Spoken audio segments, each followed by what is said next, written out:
hechos como este. Bien, y vamos a otro tema. Las entradas para ver a YouTube en Chile serán las más caras que Europa y Estados Unidos. Otro caso son las entradas para ver a la selección de fútbol, por ejemplo, tickets que son los más caros del continente. Varias preguntas que se hace el usuario ahí.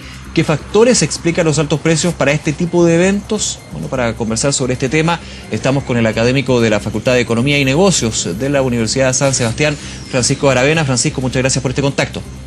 Hola Nicolás, buenas tardes.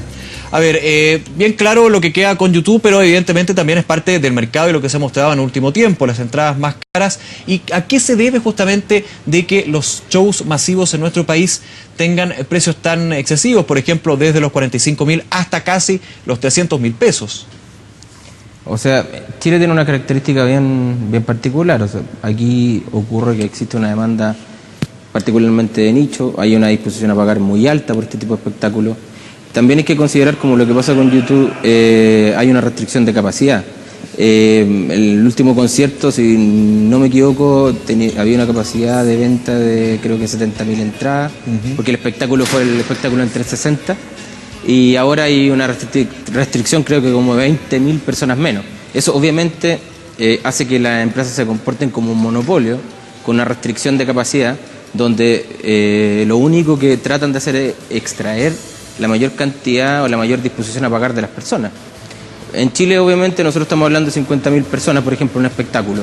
De esas 50.000 personas estamos hablando de un nicho bien específico que tiene una disposición a pagar quizás mucho mayor que el promedio de Latinoamérica. Nosotros podemos hablar de un ingreso promedio del país que no es representativo porque sabemos que está súper mal distribuido. Entonces el nicho específico que asiste a estos espectáculos, que tiene demanda por estos espectáculos, sí tiene la capacidad de pago y sí tiene disposición a pagar. Incluso más. Es común observar, en el caso de la eliminatoria, en el caso de estos tipos de espectáculos, que exista reventa de entradas. Mucha gente compra y después revende a precios más altos y gente que compra a precios más altos aún. Ese es un signo claro de que existe una demanda insatisfecha y que hay una disposición a pagar mucho mayor de la que realmente les cobran. Claro. De alguna forma pasar el sistema, que uno lo puede enojar por este tema, este término de las entradas caras, pero finalmente termina consumiendo una que muchas veces puede llegar a ser el doble. También creo que un punto bien relevante aquí, Francisco, es lo que tienen que pagar las productoras para traer los espectáculos. Yo he escuchado mucho este tema que se refiere a que hace 20 años la cantidad de grupos y artistas vigentes y superartistas actualmente era muy difícil traerlo a nuestro país. Primero por lo lejos que estamos de Estados Unidos o también de Europa y por sobre todo el tema de cuánto costaba. Ahora las productoras pueden desembolsar ese dinero, pero ahí la pregunta es ¿cuánto del pago a un grupo, evidentemente eso puede cambiar, o a una banda, viene desde lo que se traspasa al consumidor, lo que se traspasa a esa entrada tan cara? O sea, sin duda tienen que existir garantías de margen probablemente para las productoras y esperan alguna rentabilidad más o menos promedio con respecto al resto de los espectáculos que tienen. Pero no sé si es una limitante al cobro, ¿ya? O sea, los costos obviamente han ido aumentando, probablemente los traslados, pero también hay competencia en términos de reducir cómo se estructuran estos costos. Pero creo personalmente que la estructura de costo para poder montar un espectáculo, independiente que sea enorme, está alejada un poco de la decisión final de la disposición a pagar. ¿Por qué? Y en eso quiero ser súper claro. Estos espectáculos funcionan como un monopolio, como lo expliqué. Yo tengo restricciones de capacidad y al tener esa restricción de capacidad yo voy a fijar la cantidad, en este caso la cantidad está fija, claro, el precio máximo que me están dispuestos a pagar. Ese precio máximo que me están dispuestos a pagar está, créeme que bien lejos del costo que uno podría sacar promedio de montar este espectáculo. Entonces la decisión final del cobro va a estar mucho más cercana a cuánto me están dispuestos a pagar que más de cuánto me cuesta a mí ofrecer este espectáculo. O sea, la disposición a pagar acá es la que marca finalmente cuánto te van a cobrar. Y claro, en eso nosotros pues, vemos todos los ejemplos que hemos nombrado, lo mismo que pasa con la eliminatoria. Ahora están vendieron los tickets para los 3 partidos de local y observábamos lo mismo. Es un fenómeno que se viene repitiendo. Incluso uno puede utilizar como ejemplo lo que muchas veces comentan algunos comentaristas deportivos con respecto al tipo público que va a la eliminatoria. Como que cambia mucho, hay una disposición a pagar distinta por ese tipo de espectáculo y obviamente es como un tipo de espectáculo de nicho que probablemente tiene una disposición a pagar mucho mayor. Pero puede ser de nicho, Francisco, considerando que, a ver, tú lo decías, uno finalmente entiende que el nicho viene por cuánto está dispuesto a pagar, pero aquí vemos distintas clases sociales que pueden, por ejemplo, recurrir a vías de financiamiento adicional para pagar una entrada cara. Por ejemplo, la tarjeta de crédito en varias cuotas. Aquí las cuotas pueden ser interminables. O hasta, si es caso, puede darse crédito consumo o un sobreendeudamiento de otras vías, como por ejemplo la línea de crédito. O sea, nicho yo veo que más bien no va tanto por ese lado, sino porque hay una oferta y una demanda que finalmente son bien concatenadas, podríamos decir. O sea, la oferta es fija. No hay nada dinámico al respecto. Ahora, lo que pasa con la demanda está súper en el punto. O sea, hay acceso a deuda, hay acceso a crédito por un montón de cosas. Pero aún así, tienes que pensar que la decisión de gastar tiene un costo oportunidad. O sea, si yo decido gastar en un espectáculo, endeudarme en un espectáculo, estoy dejando de lado un montón de otras cosas. O sea, sigue siendo obviamente una prioridad distinta. Es un nicho que está dispuesto a pagar por ese tipo de cosas. No estoy diciendo que solo vaya un grupo de hinchas, por ejemplo, al estadio, pero es verdad que el tipo de hincha que está comprando a ese precio, ese tipo de entrada, no es el tradicional que pagaba por una galería, no sé, antiguamente 10 lucas, 8 lucas, lo que pagan generalmente la gente que va al estadio. Eso es súper claro y eso yo creo que ha sido tema de discusión desde que la NFP empezó a subir la entrada. Pero hay un punto clave también, porque la NFP estableció esa estrategia y Chile también ha sido el país que más ha recaudado entradas. O sea, funciona. Tengo gente que sí está dispuesta a pagar, porque yo le puedo cobrar casi, no estoy diciendo lo que sea, pero puedo seguir cobrando aún más.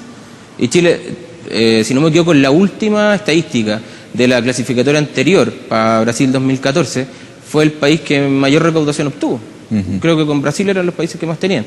O sea, tampoco hay un tema de la característica del hincha, sino que claramente nosotros para ciertos tipos de espectáculos tenemos un grupo que va a estar dispuesto a pagar mucho más de lo que se pagaba en promedio.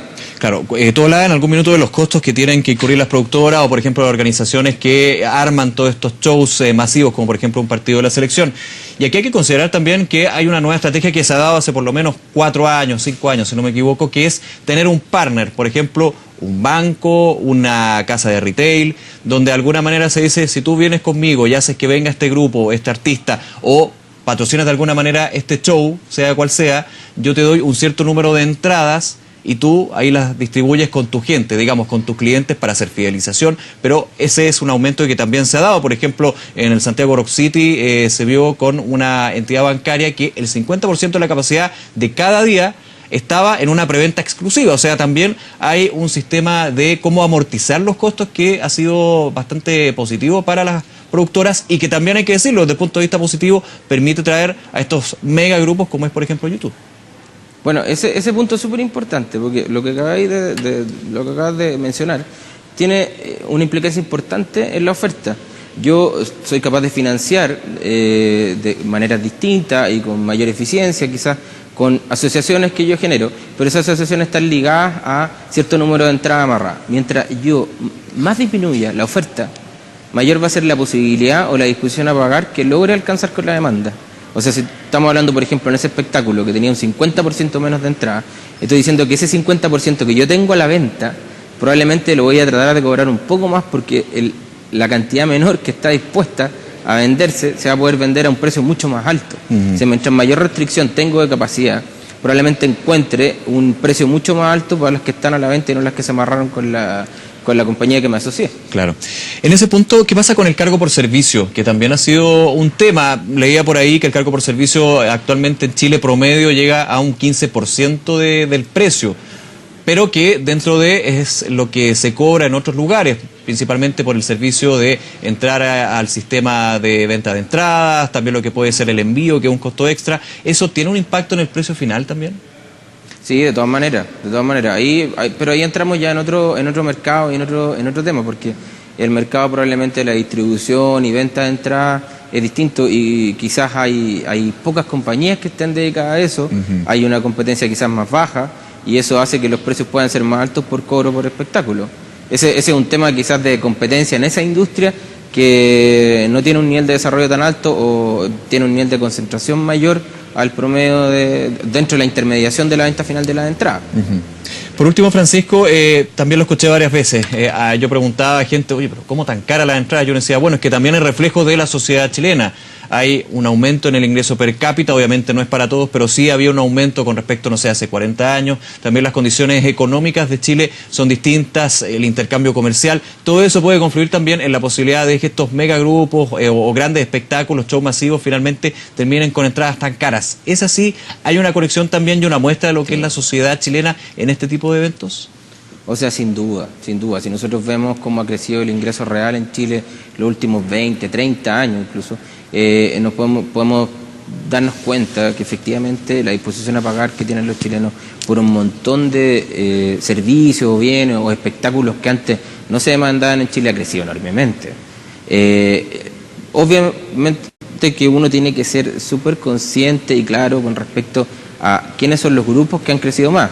Nosotros tenemos una distribución del ingreso que ha sido súper mala durante todo el último tiempo, independiente de los gobiernos que han existido, nadie ha mejorado eso, y es fácil pensar que quizá esta demanda corresponde al grupo de mayor ingreso. No estoy hablando de los de mayor ingreso, pero por lo menos al 20% mayor. Eso tiene una implicancia también, es cuál es el tipo público, qué acceso tienen, pero sin duda Chile ha tenido un aumento en todos sus niveles, y eso lo podemos ver reflejado no solo en la demanda por espectáculos, sino que en el acceso a servicios. Lo mismo que súper bien mencionaste tú con respecto al crédito, el acceso al crédito del mercado financiero es súper dinámico, ha tenido un desarrollo enorme en los últimos 20 años, entonces eso permite también que se puedan adquirir bienes, no solo en este tipo de cosas, sino que en un montón de otras cosas que antes no se podían adquirir. Perfecto. Francisco Aravena, muchísimas gracias por acompañarnos para conversar sobre este tema de los grandes shows y los grandes precios también en algunos casos. Que esté muy bien. Gracias, Nicolás. Nosotros hacemos una pausa, no se vaya, ya seguimos con más noticias.